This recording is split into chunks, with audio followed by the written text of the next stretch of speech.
Just ahead on ABC 6 News, first at 4, raging river, Route 10 South turns into a river, closing down lanes of traffic and causing a major backup. Plus, from land to the shores of Narragansett, waves crash over the seawalls and onto city streets. And the facade of a gym is sheared right off the building in East Providence. We'll tell you what the scene looks like now as crews work to clean it up. Those stories and a look at your forecast starting right now on ABC 6 News, first at 4.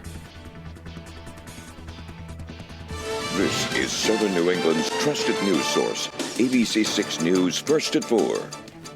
First at 4, a live look over stormy Providence on this Monday. The rain has been off and on since 1 o'clock Sunday afternoon. It's been heavy at times. Parts of our viewing area even seen up to 4 inches of rain so far. Let's get a check of our forecast now. Providence Now Chief Meteorologist Jeff Banson tallying up the rain totals. He joins us live in the Weather Center. Jeff, are we done with this for today? Just about, Tiffany, at least the rain aspect of this storm. The winds will remain on the blustery side as we head throughout this evening. There you can see the storm really moving so quickly, and that was one of the reasons that we had such gusty winds with this. In addition to the winds within the storm, you know, sometimes the forward momentum of the storm also causes some of those low-level jet stream winds to mix down to the surface level. You see all those green boxes from, say, southern New Jersey, Pennsylvania, all the way up to Maine? Those are flood warnings. We have, dozens, if not close to probably 100 of those active right now. Here in our area, we do have one for all of Providence County. That is what we call an aerial flood warning. But then we've got river flood warnings, and I'm going to talk more about those in just a second. Hey, I guess the silver lining of today is the warmer temperatures. Highs near 60 this afternoon, but with that driving rain, it wasn't very pleasant out there. So these are our current river observation screen, which will tell you what level that flood is at. The Blackstone River, we're going to go north to south here, run the gambit. The Woonsocket, yellow circle, so we're nearing flood stage up near the Blackstone River.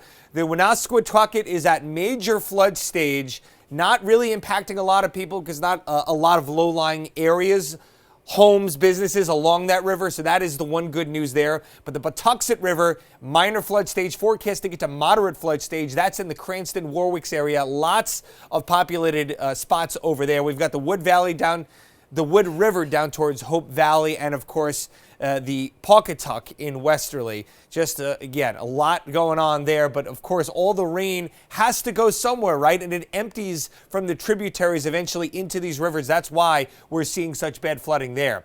Of course, speaking of rivers, as Tiffany mentioned before, a lot of street flooding, and those streets turning into proverbial temporary rivers as well. The list here, general 2 to 4 inches across the area. Mostly the northern and western spots got a little bit more rain, but what you didn't get in rain at the south coast, you got in wind. We'll start in Providence with our storm reports. East Providence, we'll have much more on that brick facade getting ripped off the building there, but mainly it was the coastal flooding. You had a car stuck over in Providence because of the Narragansett flooding over towards Fox Point. New Bedford, Dartmouth, Newport, all seeing inundation, roads becoming impassable. Again, not from water from the sky, but water from the ocean. Narragansett, Westerly seeing that as well. And then how about the wind aspect here? Look at this. Block Island, 65-mile-per-hour gust. Nantucket Airport, a 67-mile-per-hour gust. We have seen a lot of wind with this storm system. There are your top winds. We'll talk more on that coming up and let you know where the winds are at right now. But again, they are starting to back down a little bit, Tiffany, so some good news. We'll see you in a few minutes for our full forecast. Thanks so much, Jeff. And thank you so much for joining us on ABC 6 News first at 4. Our storm coverage continues right now. Thousands are still without power at this hour, and communities all across New England are seeing a lot of flooding. ABC 6 News reporter Josh Kerman joins us live. And Josh, earlier today, you saw some of the damage around the Ocean State. How are officials responding? Tiffany, tens of thousands of New Englanders were left without power at the peak of today's storm, prompting a press conference talking about the response and the cleanup efforts that are underway. Rhode Island Governor Dan McKee, Rhode Island Department of Transportation Director Peter Alviti, Rhode Island Emergency Management Director Mark Pappas, and staff from Rhode Island Energy gathering in Cranston to discuss conditions and how this storm is impacting ongoing work on the Washington Bridge. Officials say they've been preparing for this for the past week. We started early. We could see this coming. We spoke to the National Weather Service every single day since last Friday. And we've been in contact with DOT and all the state departments and agencies. I'd say this is exactly what we prepared for. and our response shows that accordingly. We've had already 20,000 restorations. We have, as of now, a certain number of outages that we will continue to address throughout the day and likely lead into tomorrow as well. Director Alvidi with RIDOT says the recently opened bypass lanes are working as expected through the storm, telling us they're keeping a close eye on traffic levels on and around the Washington Bridge. Now, officials told us they were hoping the storm would calm down as we get into the afternoon to try and deal with some of these outages. Now, as Jeff said, it does look like it is calming down at least a little bit. We're told they need winds below 35 miles per hour to safely deal with some of these more serious outages. We'll have more on that and everything else they talked about at the press conference coming up today on ABC 6 News at 5. For now, live in Providence, Josh Kerman, ABC 6 News.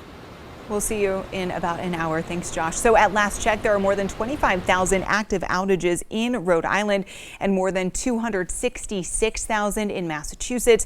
The most significant in our viewing area, though, include Cumberland, North Smithfield, Rehoboth, and Easton. Meantime, high winds and coastal flooding heavily impacting Narragansett earlier this morning. Beach Street was closed early today because of flooding on the street. Nearby streets were also closed and waves could be seen repeatedly crashing over the seawall. ABC 6 News spoke with folks gathering at Narragansett Beach to watch those waves. One person was camped outside at 4 o'clock in the morning, all to take pictures. Wave comes crashing over. We saw you got soaked by that. Yeah, I did. I was already pretty wet before that, but yeah, that definitely got the job. I was pretty soaked after that. But yeah, it was a good one. The high tide, what is it, at 11:46 today? So if it's only 9 o'clock now, I don't expect it to get much better here, you know what I'm saying? Much stronger than they were last storm, and it's one of the worst that, I've seen out here. And at last check, waves were reported at 12 to 15 feet and the water remained very choppy. Now, during the height of the storm, access was restricted to the Newport and Jamestown bridges because of high wind. According to a spokesperson for the Rhode Island Turnpike and Bridge Authority, just cars, pickup trucks, flatbed trailers, and commercial buses could cross those bridges this morning, but the restriction has since been lifted.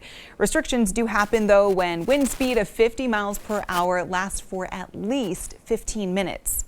Meanwhile, the Block Island Ferry canceling all trips today because of the storm. No word about any impacts on tomorrow's schedule, but as the ferry releases its schedule, of course, we will continue to pass it along to you both online and on air. Part of an East Providence building collapsed during the storm. This was the scene at HealthTrack's Fitness and Wellness Center on Catamore Boulevard. Now, according to city officials, no one was hurt. There was no structural damage done. In a social media post, HealthTrack says the East Providence location will be closed until further notice. Downtown, more of the same. Take a look at this video from Water Place Park today. At one time today, water was all the way up on the sidewalk. Some schools were closed today because of the severe weather. The Chariho Regional School District canceling class. The Jamestown School Department also canceled class and after-school activities because of the restrictions along the bridge. Tollgate High School students were sent home early today after a roof issue because of the storm. According to Warwick's Mayor Frank Picozzi, the city's skating rinks and pool will also be closed because of power outages. Now, for a full list of closures, we've posted those for you on our website. You can find that at abc6.com. The rain today causing flooding around the capital city. City officials tweeting out a list of road closures. Here's a look at them on your screen right now. They include places like Branch Ave around Route 146, Gano and Transit Street, and Hartfield Ave in Olneyville Square area. They're also reminding residents you can dial 311 for non-emergency issues. They're also advising drivers to avoid areas that normally flood. This is a closer look at why roads around New England have been forced to close. We had viewer submissions coming into our new Now Local News app all day long. This was the scene along 10 South. Water flooded all the lanes there, mostly the left 2 lanes, though, causing a huge traffic backup as cars merged to the far right lane so they could continue on 10 South or get on the ramp for 95 North. If you'd like to post your video to start submitting your content, all you have to do is scan that QR code that's on your screen right now, or just head to your app store and type in Now Local News. The FAA issuing a ground stop at Logan Airport today as the storm brought heavy rain and wind across southern New England. High wind warnings were issued for areas along the east of Interstate 95 where wind gusts were near 65 miles per hour. Heavy rain also was a concern for the airport as flood watches were issued today for many of our areas along the east coast of Massachusetts.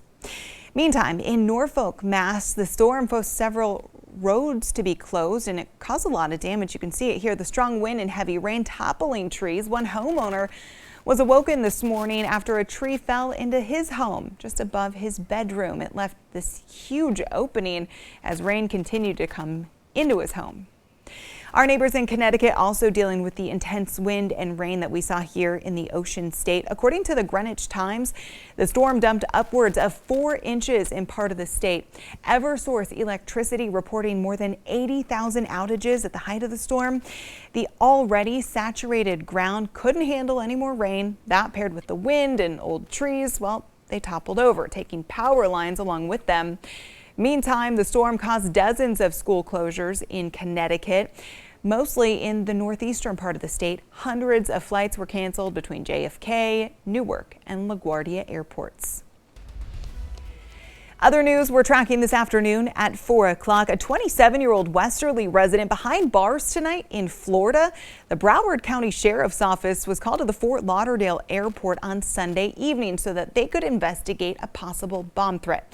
Now, detectives spoke with an airport employee who said Tyler Bader told them, "Call the cops. I have a bomb in my bag." Investigators say the 27-year-old was having trouble using those automated check-in kiosks when he said he had a bomb in his bag. He was arrested and is charged with 1 count of false reporting. Police did not find a bomb. And just out this afternoon, the Rhode Island FC schedule, the 2024 season lineup was released just a couple of hours ago. The season kicks off against New Mexico United on March 16th, and the regular season ends at home October 26th against Miami FC. We have a link to the season lineup located on our website, abc6.com. Just ahead on ABC 6 News, first at 4, our severe weather coverage continues from Florida to West Virginia and as far north as Maine. A look at what the storm is bringing all along the East Coast. Plus, while we're dealing with this storm and inches of rain, it is a much different view for our friends in the Midwest. And the plan for Israel, the Biden administration weighing in and what the IDF says they've discovered. You're watching ABC 6, Southern New England's trusted news source.